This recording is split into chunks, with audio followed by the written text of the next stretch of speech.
Mis queridos papás y mamás, la rebeldía en adolescentes es, aunque os parezca extraño, un signo madurativo.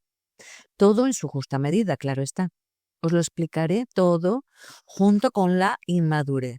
Y al final del vídeo os diré las 6 cosas imprescindibles que necesita un adolescente rebelde e inmaduro. Los adolescentes rebeldes parece que siempre tienen ganas de discutir y de llevarnos la contraria, ¿verdad? Si nosotros decimos blanco, ellos dicen negro. Si decimos arriba, ellos dicen abajo. Siempre igual, ¿verdad? Y además parece que siempre nos están provocando e intentando saltar los límites, como por ejemplo llegar a casa más tarde de lo que les permitimos. Otra forma de rebeldía la podemos ver también en sus gustos a la hora de peinarse y vestirse. Bien, pero entonces, ¿por qué se comportan así? Pues mis queridos papás y mamás, porque están madurando, se están haciendo mayores. Y lo más importante en esta etapa de la adolescencia es buscar su propia identidad. Están intentando crear su propia personalidad. Y para ello, lo que todos los adolescentes hacen es intentar ser lo más diferentes posibles a lo que nosotros, los padres, les hemos enseñado.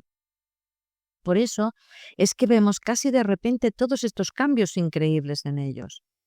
Ya no les parece bien nada de lo que nosotros decimos o pensamos. Siempre nos discuten y contradicen en todo. Es una estrategia para su desarrollo. Por primera vez en su vida empiezan a ser conscientes de sí mismos, de su identidad única como personas. Empiezan a pensar por sí mismos. Ya no son aquellos niños influenciables que aceptaban todo lo que les decía papá y mamá. Ahora necesitan distanciarse de todo aquello para desarrollarse como personas independientes. Este es un proceso normal, es sano y es necesario. Por eso estas actitudes rebeldes para nosotros en realidad son un signo madurativo. Cuando nos contradicen o nos provocan, están practicando ser mayores. Necesitan probar estas habilidades que están aprendiendo. Y por supuesto lo hacen con los que más conviven, que somos los padres. Con respecto a saltarse los límites que les ponemos, esto también es necesario.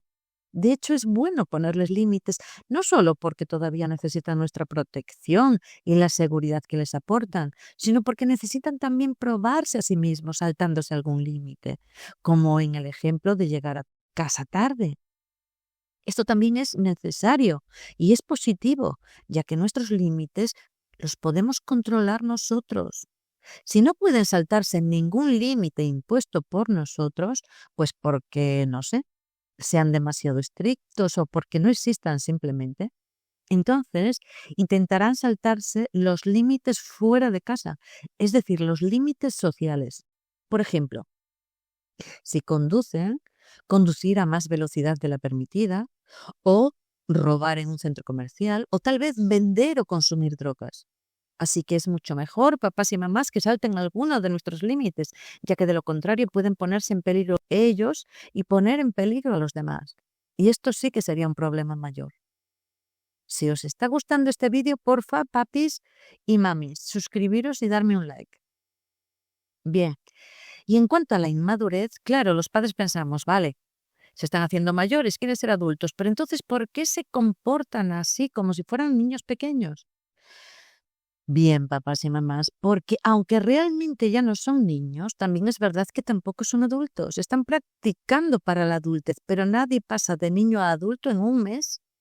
Es necesario tiempo, unos 5 o 8 años, hasta que su cerebro racional termine de desarrollarse. Y así también les das un tiempo para probar y practicar estas nuevas habilidades que van aprendiendo. Ahora os voy a decir lo más importante para que vuestro hijo se comporte de una forma más madura, más adulta. Lo primero e imprescindible que debemos hacer los padres es dejar de tratarle como a un niño. Si le estamos amenazando y castigando por cada mala conducta, estás tratando como a un niño, así que no esperes que madure.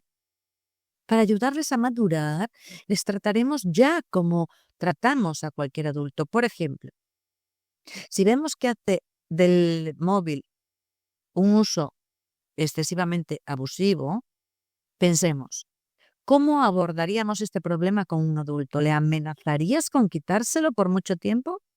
Claro que no. Le dirías algo así como, me preocupa que uses el móvil de esta forma, porque creo que te está afectando de forma negativa en tu vida. Te digo esto porque te quiero y me preocupas y por eso he pensado algunas ideas que te pueden ayudar. Como por ejemplo, puedes dejarlo a las horas de las comidas o mientras vemos una película. Cosas así, ¿verdad? De esta forma, un adulto, al igual que un adolescente rebelde, estará más receptivo y se dejará ayudar. De ninguna forma se dejaría ayudar si tú reaccionas con amenazas o castigos. Además, los castigos no enseñan nada, solo aportan rebeldía, más rebeldía, mucho resentimiento y además deseo de venganza. Muy bien. Y ahora, por último, vamos a ver qué necesita un adolescente rebelde e inmaduro. Primero, necesitan que les aceptemos con todos estos cambios, que es lo más difícil para los padres, aceptarles. Segundo, necesitan que les escuchemos sin juzgar. Tercero, necesitan nuestro apoyo incondicional, sobre todo cuando se equivoquen, que lo harán, igual que lo hemos hecho nosotros. Aceptarlos y apoyarlos, esto significa amor incondicional. En cuarto lugar, necesitan su espacio, más libertad para poder desarrollarse junto con sus amigos. En quinto lugar, necesitan ciertos límites para sentirse seguros y protegidos y para poder saltárselos también de vez en cuando. Y en sexto lugar, por último, el más importante, necesitan que les demostremos nuestro amor incondicional. Diles te amo, te quiero, abrázale. Dile estoy aquí para cuando me necesites. Siempre. Muy bien, mis queridos papás y mamás. Hasta aquí el vídeo de hoy. Si os gusta mi canal, porfa, suscribiros y regalarme un like, porfa. Os lo agradezco muchísimo. Contarme vuestro caso, me encanta leeros. Un fuerte abrazo.